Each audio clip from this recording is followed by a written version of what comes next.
Hello. In this video I'll show you how to unlock home screen in Realme.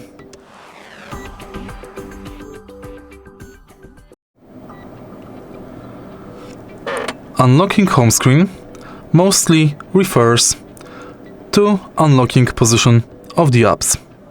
Sometimes on your smartphone you can have locked home screen, which means you can't reposition the apps. In order to unlock home screen, go to Home Settings and disable Lock Layout.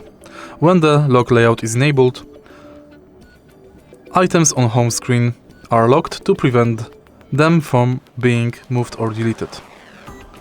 Once the lock layout is disabled, you can move items on the home screen.